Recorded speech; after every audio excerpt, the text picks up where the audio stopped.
بسم اللہ الرحمن الرحیم۔ دوستو، رات امن و امان سے بسر کر کے صبح حضرت امام مہدی علیہ السلام فوج کو لے کر میدان کارزار میں تشریف لائیں گے۔ حضرت عیسیٰ علیہ السلام بھی ان کے ساتھ ہوں گے۔ وہ کہیں گے، میرے لیے گھوڑا اور نیزہ لاؤ تاکہ دجال ملعون سے خدا کی زمین کو پاک کر دوں۔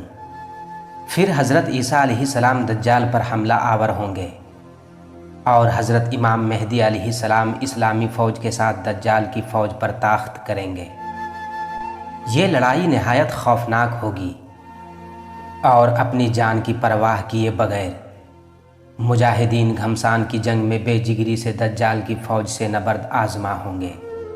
مسلم شریف صفحہ نمبر 400 پر ہے کہ اس وقت حضرت عیسیٰ علیہ السلام کے سانس کی یہ خاصیت ہوگی کہ جہاں تک دجال پہنچے گا آپ کی نظر بھی وہیں تک پہنچے گی، اور جس کافر تک آپ کا سانس پہنچے گا وہ وہیں خاک میں مل جائے گا۔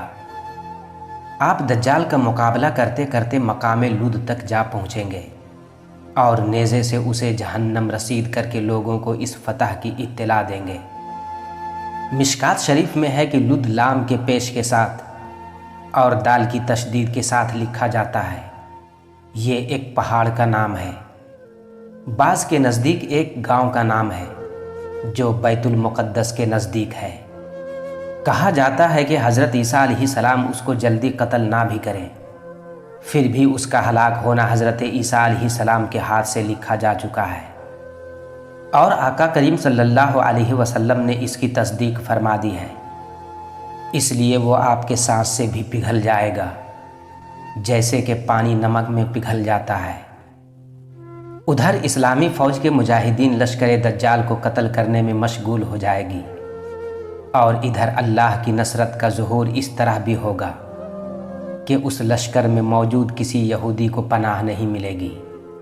صحیح مسلم ترمذی اور بخاری میں ہے کہ اگر کوئی یہودی رات کو کسی درخت یا پتھر کی آڑ میں چھپ جائے تو بھی وہ درخت اور پتھر کہے گا کہ اے خدا کے بندے، دیکھ اس یہودی کو پکڑ اور قتل کر، مگر گرگد کا درخت ان کو پناہ دے کر ان کے حالات کو چھپائے گا۔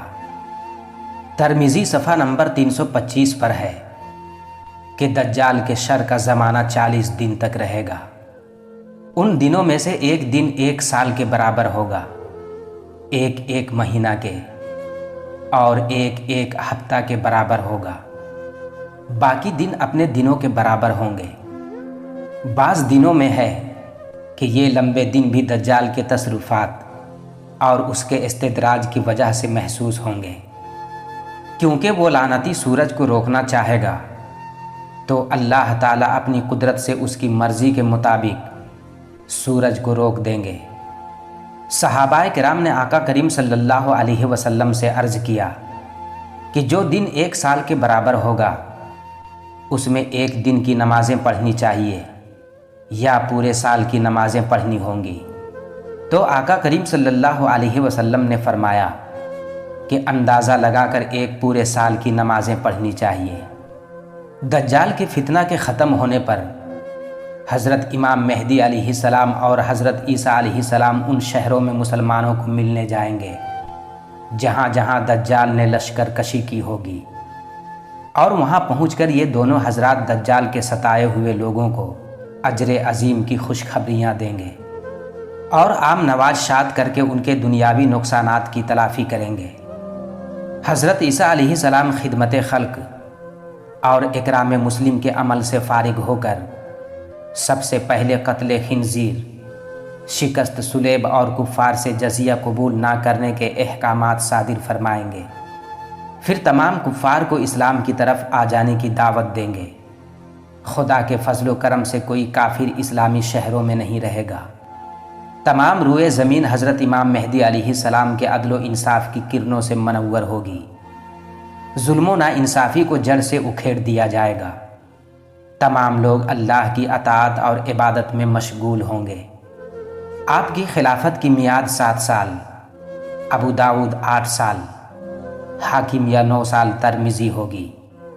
واضح رہے کہ حضرت امام مہدی علیہ السلام کو 7 سال عیسائیوں کے فتنہ کو پامال کرنے اور ملک میں عدل و انصاف قائم کرنے میں لگے گا، اور 8واں سال دجال سے جنگ و جدال میں گزرے گا، اور 9واں سال حضرت عیسیٰ علیہ السلام کے ساتھ گزرے گا۔ اس حساب سے آپ کی عمر 49 سال ہوگی۔ اس کے بعد حضرت امام مہدی علیہ السلام کا وصال ہو جائے گا۔ اس کے بعد لوگوں کی بھلائی کے چھوٹے بڑے کاموں میں مصروف ہو جائیں گے۔ ان کے شرعی ضابطوں اور مکمل نفاذ اسلام کی برکت سے ساری مخلوق نہایت امن و سکون سے ہوگی۔ حضرت عیسیٰ علیہ السلام کا قیام 40 سال رہے گا۔ آپ کا نکاح ہوگا، اولاد پیدا ہوگی، پھر انتقال فرما کر آقا کریم صلی اللہ علیہ وسلم کے روضہ مطہرہ میں مدفون ہوں گے۔ کتاب الوفا ابن جوزی و مشکات میں ہے کہ آپ کے بعد ملک یمن کے رہائشی ایک شخص آپ کے خلیفہ ہوں گے۔ ان کا نام جہجہ ہوگا اور قبیلہ قحطان سے اس کا تعلق ہوگا۔ آپ کے خلیفہ بھی نہایت عدل و انصاف سے امور خلافت کو سر انجام دیں گے۔ مسلم شریف میں ہے کہ ان کے بعد چند اور بادشاہ ہوں گے جن کے عہد میں کفر و جہالت کی رسوم عام ہو جائے گی اور علم بہت کم ہوگا۔ اس دوران ایک مکان مشرق میں اور ایک مکان مغرب میں دھنس جائے گا۔ بخاری و مسلم کی روایت ہے کہ ان مکانوں میں ہلاک ہونے والے تقدیر کے منکر ہوں گے۔ صحیح مسلم میں ہے کہ انہی دنوں میں ایک دھواں نمودار ہوگا جو زمین پر چھا جائے گا اور اس سے لوگ تنگ ہو جائیں گے۔ اس دھوئیں کی وجہ سے مسلمان تو صرف ضعف و دماغ و قدورت، حواس اور نزلہ وغیرہ میں مبتلا ہوں گے، مگر منافقین و کفار ایسے بے ہوش ہو جائیں گے کہ بعض 1 دن، بعض 2، بعض 3 دن میں ہوش میں آئیں گے۔ یہ دھواں 40 دن تک مسلسل رہے گا، پھر صاف ہو جائے گا۔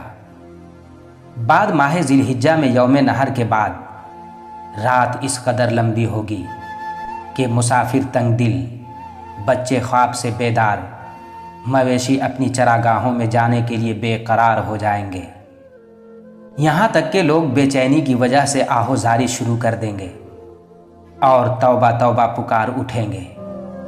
صحیح مسلم میں ہے کہ آخر کار 3-4 راتوں کے اوقات کے بعد باقدر اضطرافی کیفیت میں سورج تھوڑی سی روشنی لے کر برآمد ہوگا۔ اس کی شکل چاند گرہن کی طرح ہوگی اور مغرب سے نکلے گا۔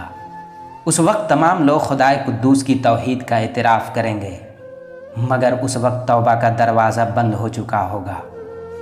اس کے بعد سورج تھوڑی سی روشنی کے ساتھ طلوع ہوتا رہے گا۔ میرے دوستو، اب صفا پہاڑی سے بات کرنے والا جانور نکلے گا جو میں آپ لوگوں تک اگلے دن انشاءاللہ پہنچاؤں گا۔